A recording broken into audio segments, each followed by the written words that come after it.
تصویری که دوست داره ببینید. با من همراه هستید، همراه باشید بریم برای دیدن این مکان زیبا.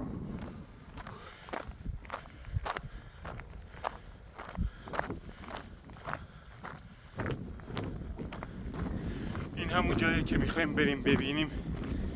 همراه باشید. خیلی جای عجیب غریبیه، خیلی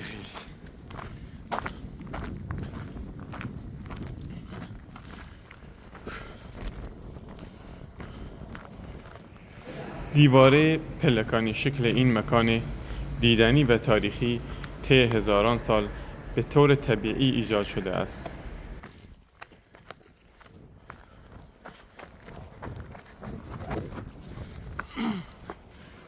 یه بوی عجیبی میاد از اینجا. به نظرتون بو مال چی؟ حالا بریم داخل ببینیم. همراه باشید برای دیدن زیباترین عجایبات ایران.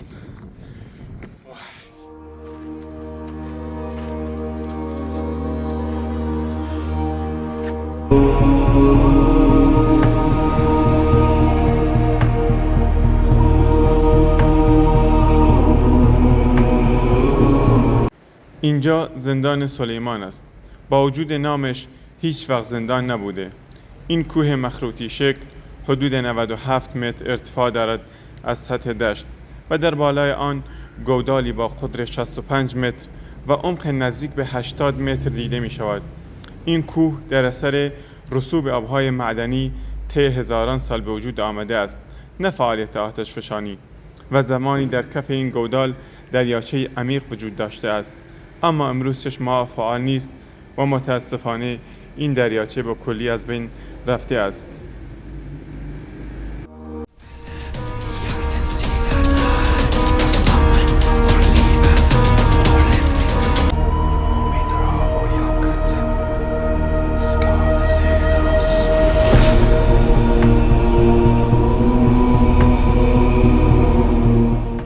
نام زندان سلیمان از یک باور محلی آمده است. مردم قدیم تصور می‌کردند حضرت سلیمان دیوها را در این گودال زندانی می‌کرده، اما این یک روایت افسانه‌ای است و سند تاریخی وجود ندارد.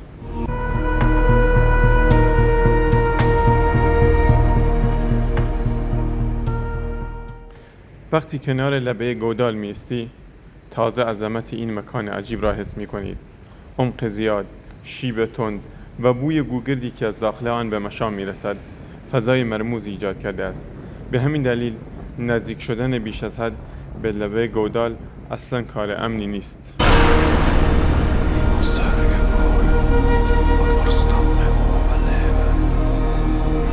با من همراه باشید و صبر کنید تا مقصد بعدی را ببینید.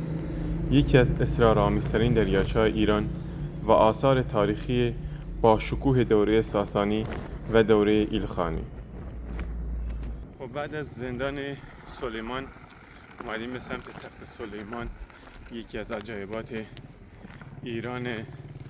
همراه من باشید تا با هم دیگه بریم از عجایبات و زیبایی این تخت سلیمان رو با هم ببینیم.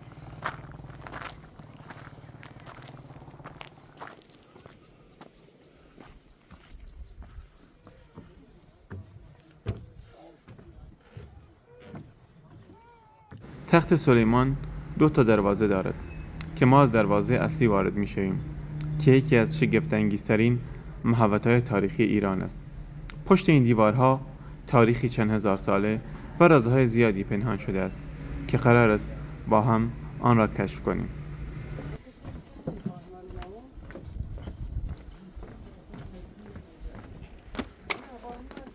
این مجموعه با دیوارهای مستحکم و 38 برج دفاعی احاطه شده است. محیطی که امروز می‌بینیم ترکیبی از آثار دوره ساسانی و بناهایی است که بعدها در زمان ایلخانان مغول به آن افزوده شده است. تخت سلیمان امروزه یکی از ارزشمندترین آثار تاریخی ایران به شمار می‌رود. در قلب تخت سلیمان دریاچه طبیعی قرار دارد که هزاران سال است آب آن از اعماق زمین می‌جوشد. همین چشمه باعث شکلگیری این سکوی طبیعی و تخت سلیمان شده است. قطر دریاچه حدود 120 متر است و منشأ آب آن در عمق کشف شده توسط ربات و غواصان بیش از 100 متر قرار دارد. دمای آب در تمام سال حدود 21 درجه سانتیگراد است و تقریبا ثابت است. آب این دریاچه به طور دائم از دل زمین وارد می شود و از دو خروجی خارج می شود و برای آبیاری مراتع و کشاورزی استفاده می شود.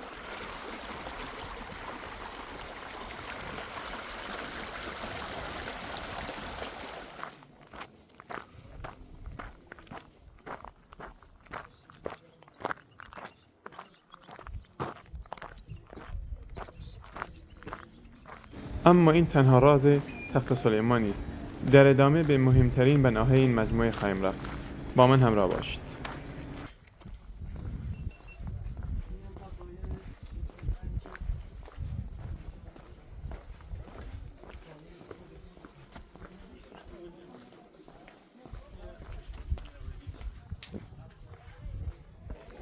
سلام علیکم.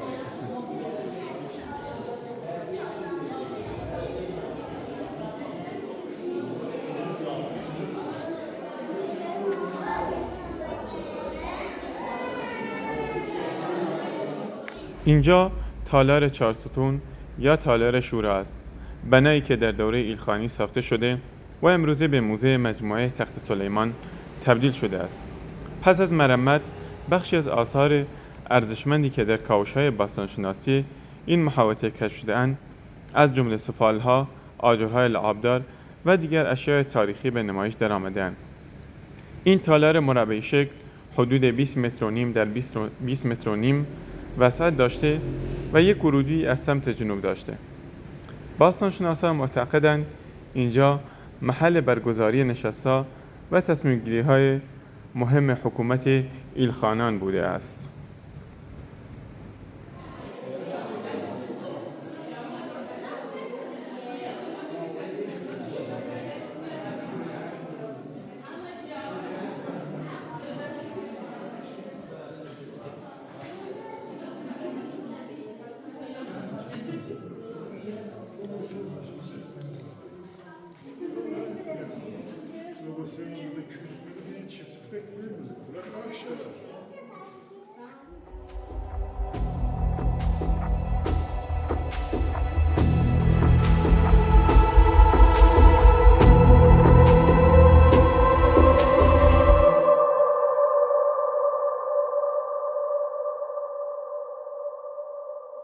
اینجا آتشکده آذرگشنه است، مهمترین بنای تخت سلیمان و یکی از مقدس‌ترین و باشکوه‌ترین آتشکده‌های ایران باستان است.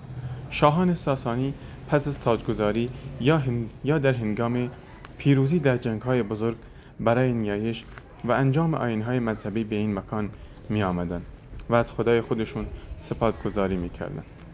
متاسفانه این آتشکده در سال 624 میلادی در حمله امپراتور روم شرقی آسیب زیادی دید و بخش بزرگی از شکوه آن از بین رفته است.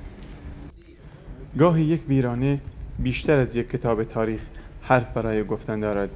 اینجا فقط چند سنگ قدیمی نیست. هر گوشه این مجموعه داستانی 1000 ساله را روایت می کند. وقتی اینجا قدم می زنیم انگار در دل تاریخ قدم گذاشته ایم.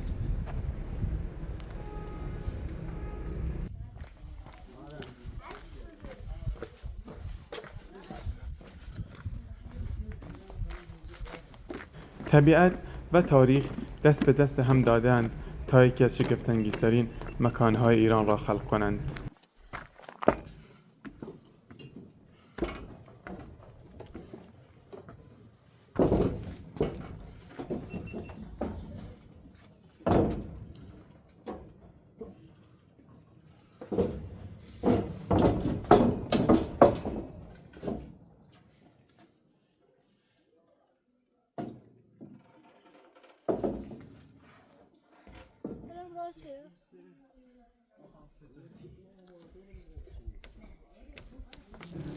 اینجا دهلیز محافظتی تخت سلیمان است که برای کنترل ورود و خروج و افزایش امنیت مجموعه ساخته شده است تا نگهبانان بتوانند رفت و آمدها را زیر نظر داشته باشند و از نظر دفاعی جایگاه ویژه‌ای داشته است.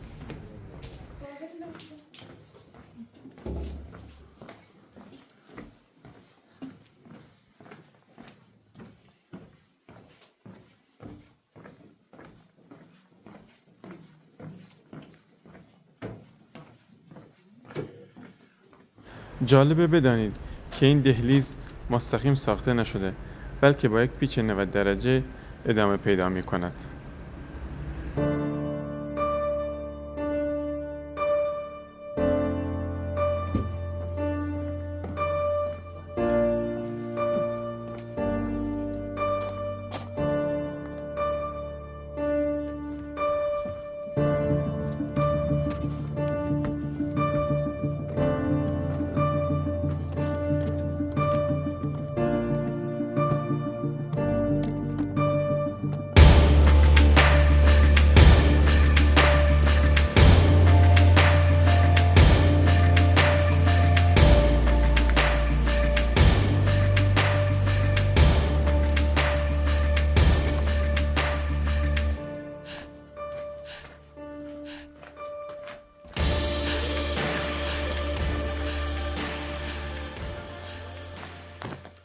اینجا تالار ستوندار تخت سلیمان است، جایی که باستانشناسان آن را محل برگزاری ضیافت‌ها و پذیرایی از شاهان و بزرگان ساسانی می‌دانند.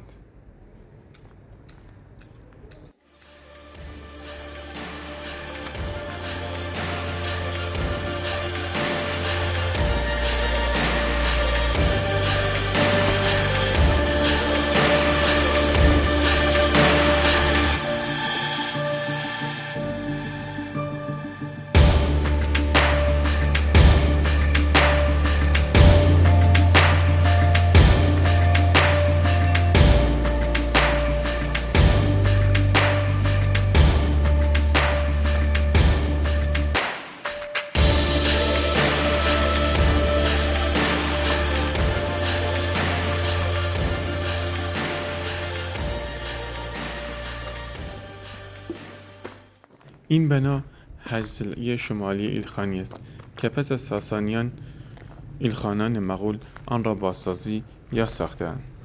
هنوز کاربری دقیق این بنا به طور قطعی مشخص نشده است.